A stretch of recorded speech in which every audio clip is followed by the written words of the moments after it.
Subscribe करें हमारा YouTube channel, bell icon को क्लिक करना ना भूलें, जिससे आगे आने वाले सभी YouTube अपडेट्स, वीडियोस, नोटिफिकेशंस आपको मिलते रहें। अब देखो आराम से, एक अनुच्छेद है 330, एक अनुच्छेद है 332, एक अनुच्छेद है 331 और एक अनुच्छेद है 333 और एक अनुच्छेद है 334। बड़े आर्टिकल जो हमारे यूज होंगे उनकी मैं चर्चा कर रहा हूं। 2 और 2 4 और 1 5 आर्टिकल। यहां भी समझ लो, आगे भी आएगा। ये है लोकसभा, ये है विधानसभा, ये है लोकसभा, ये है विधानसभा। और इसमें आरक्षण कितने कितने वर्ष बढ़ेगा? 10-10 वर्ष बढ़ेगा। इस आर्टिकल से आरक्षण बढ़ेगा कितने कितने वर्ष? 10-10 वर्ष। आ रही बात समझ में? ये प्रत्यक्ष चुना जाता है, बता रखा है, जनता चुनती है ना इसको भी जनता चुनती है। और ये आंग्ल भारतीय सदस्य हैं। कैसे सदस्य हैं? आंग्ल भारतीय। पहला आराम से सुनो, हमने यहां 2 वर्गों को आरक्षण दे रखा है, एक एसटी को और दूसरा एससी को। एससी और एसटी, ये तो है लोकसभा में आरक्षण। और हमने यहां भी 2 वर्गों को आरक्षण दे रखा है, एससी को और एसटी को। और यहां जो शब्द है वो है आंग्ल भारतीय। आंग्ल भारतीय। और आंग्ल भारतीय के रूप में जो परिभाषा है ना, परिभाषा, वो परिभाषा है कौन से अनुच्छेद में? 366 में। तो 6 अनुच्छेद हो गए। कितने अनुच्छेद हो गए? 6। आराम से सुनो, जहां जहां लोकसभा विधानसभा लिखा हुआ है, या जहां जहां पंचायत राज मिलेगा आपको, या जहां जहां नगरीय शासन मिलेगा, इसको ऐसे समझो कि जहां सीधे हम प्रत्यक्ष तौर पर किसी सदन को चुनेंगे, प्रत्यक्ष तय, और कौन भाग लेगा उसमें? कौन भाग लेगा? मतदाता। बताओ, आप पंचायत राज को चुनने में भाग लेते हो नहीं लेते हो? राष्ट्रपति में लेते हो क्या? राज्यसभा के में, विधान परिषद में, उपराष्ट्रपति में? तो जहां भी अप्रत्यक्ष इलेक्शन होगा, समझो वहां आरक्षण नहीं होगा। कन्फर्म आ रही है बात समझ में? जहां भी अप्रत्यक्ष मतलब जनता जहां वयस्क मताधिकार का यूज नहीं होगा, वहां आरक्षण नहीं होगा। और जहां यूज होगा वहां आरक्षण होगा। जहां यूज होगा वहां आरक्षण होगा। अब आरक्षण केवल और केवल उम्मीदवार के लिए है। किसके लिए है? उम्मीदवार के लिए। आरक्षण किसके लिए नहीं है? वोटर के लिए नहीं है, यानी मतदाता के लिए नहीं है, सिर्फ उम्मीदवार के लिए है पूरे भारत में। और राज्यसभा में है नहीं और विधान परिषद में है नहीं, क्योंकि वो दोनों इनडायरेक्ट चुने जाते हैं। और जो डायरेक्ट चुना जाता है वो कौन सा सदन है? लोकसभा। और राज्य में कौन चुना जाता है? विधानसभा। आ रही बात समझ में यहां तक? अब पूरे भारत में लोकसभा की सीट बताओ कितनी है? इसमें से हमने कितनी सीटें दे दी एससी को, और हमने एसटी को सीटें दे दी कितनी? 47। ये जोड़ करके देखोगे तो कितनी बनेंगी? 131। आ रही एक बात समझ में?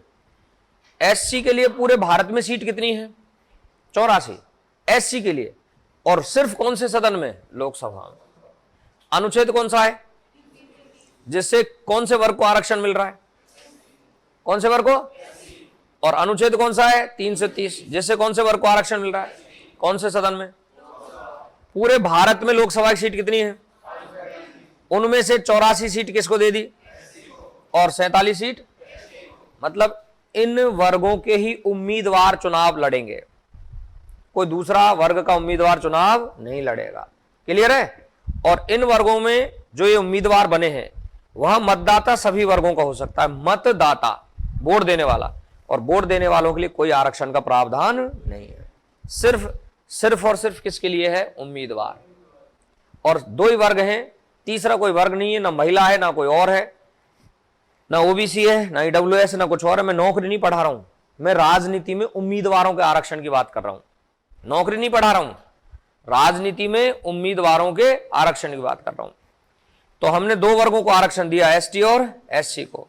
एससी के कितनी सीटें और इसकी? अब देखो, इसको तो मैं थोड़ा पीछे अभी बताऊंगा थोड़ी देर बाद, पहले हम ऊपर वाले का प्रोसेस सेट कर लेते हैं। ठीक है, मतलब ये 2 आर्टिकलों का प्रोसेस आगे बढ़ा लेते हैं। पूरे भारत में ये सीटें SC ST के लिए।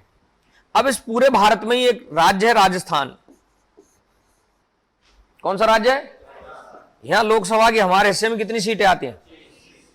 उनमें से बताओ फटाफट, मैंने क्या शब्द लिखा है? दूसरा क्या लिखा है? पूरे राजस्थान में कितनी सीटें हैं?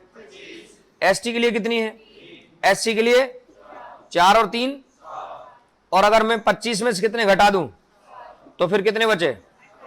यहां लिख दूं अनारक्षित सीटें और यहां लिख दूं आरक्षित सीटें। कोई दिक्कत है क्या? नहीं है ना? आ रहा बात, ये कंप्लीट समझ में आ रही है। ऐसे ही कुछ राज्य और भी रहे होंगे, वहां सिर्फ किस किस को आरक्षण है? ST और SC को। दोबारा समझो, पूरे भारत में सीट कितनी है?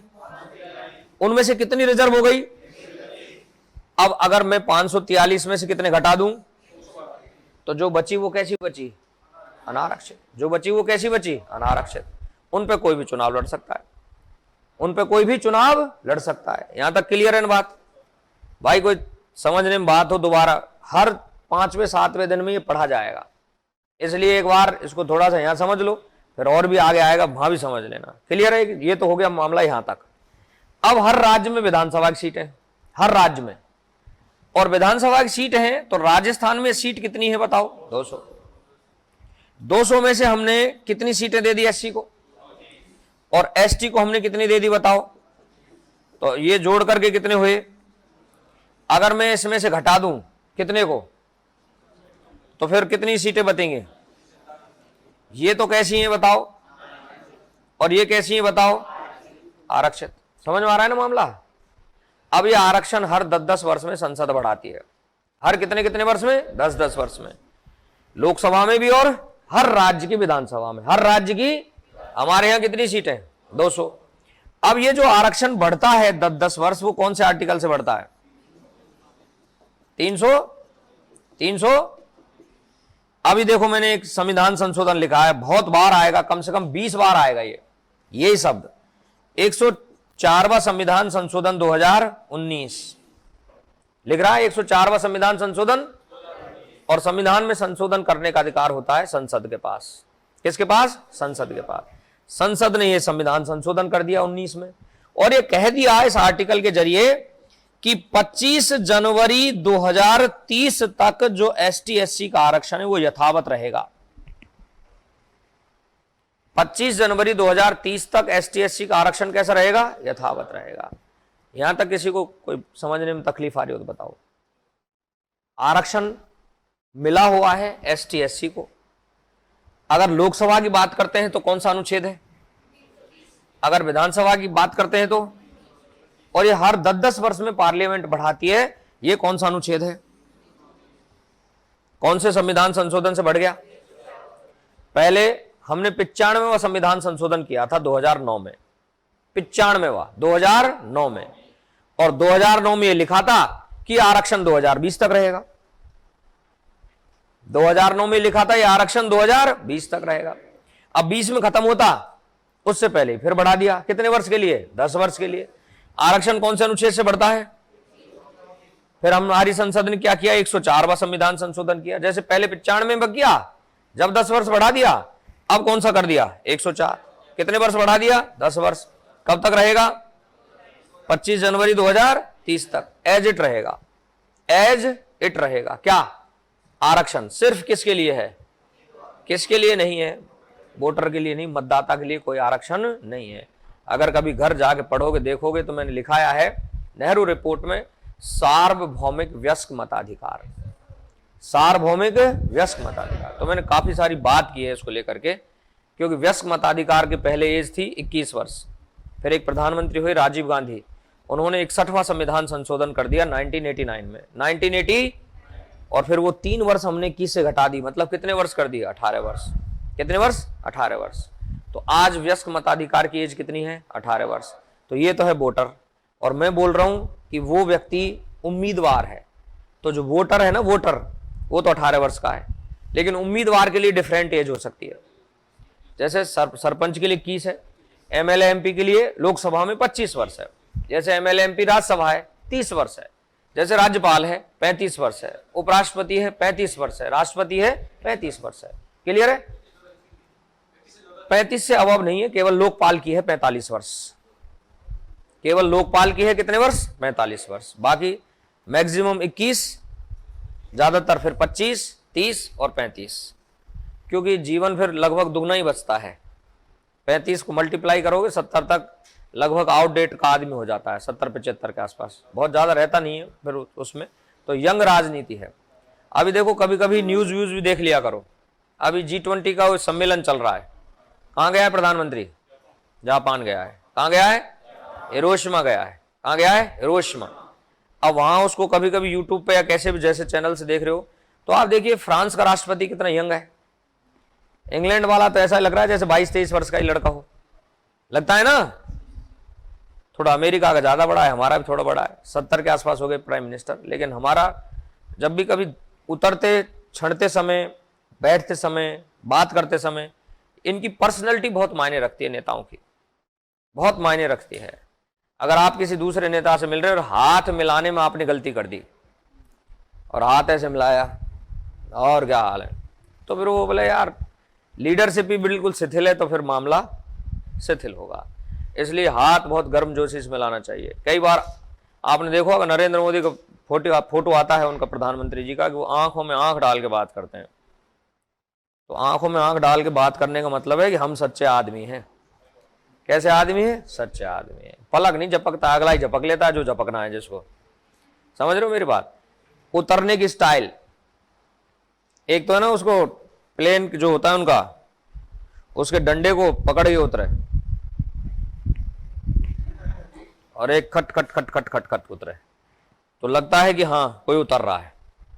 फिर मिले, और गले मिलने का मतलब ऐसे नहीं बीच नहीं देना है उसको दूसरे को, यार बस आ गया अब भीत दो, अब तो नहीं, गले मिलने का है ठीक है, जो अभिनंदन जैसा हो सकता है वैसा, वो सब मायने रखता है। हर चीज मायने रखती है। मीडिया बहुत विश्लेषण करता है आज के दौर में, कि जैसे पाकिस्तान का कोई प्रधानमंत्री है और हमारा वाला प्रधानमंत्री पहले से तय है कि वो उसकी तरफ देखेगा ही नहीं, तो मीडिया पता है क्या कहेगी कि हमारे प्रधानमंत्री ने पाकिस्तान वाले प्रधानमंत्री को इग्नोर किया, जबकि वो कमरे में जब कोई नहीं होता है, जब खूब हाथ मिलाते हैं, बातचीत करते हैं, लेकिन जब पब्लिक प्लेस में होते हैं तो फिर उनको पब्लिक प्लेस जैसी स्थितियां तय करनी पड़ती हैं। तो पर्सनैलिटी बहुत मायने रखती है। तो नेता एक एज का ही बनाया जाए। ऐसा नहीं है कि 85 वर्ष का हो गया है, एक आदमी ने इधर से हाथ पकड़ रखा है, एक इधर से उड़न खटोले पे चल रहा है। ऐसा नहीं होना चाहिए। जैसे राज्यपालों को देखो आप, कई राज्यपाल ऐसे हैं, अगर उनसे ये कह दे कि भाई आग लगी है कमरे में, थोड़ा तेज भागना है, तो पधर ही जाएगा, भाई जल जाएगा, भाग नहीं पाएगा। तो उनको अनुभव है, खैर एक अलग मुद्दा है, पर कम से कम ऐसे लोगों को बनाओ जो 60-65 तक हो, 70 तक हो, और जो एक्टिव हो, एनर्जेटिक हो। यूरोप के कंट्रीज का आगे बढ़ने का मुद्दा ये है कि 20-20 घंटे काम करना पड़ता है राजनीति में, 20-20 घंटे। पूरी क्लासेस देखने के लिए अभी डाउनलोड करें परिष्कार वर्ल्ड ऐप।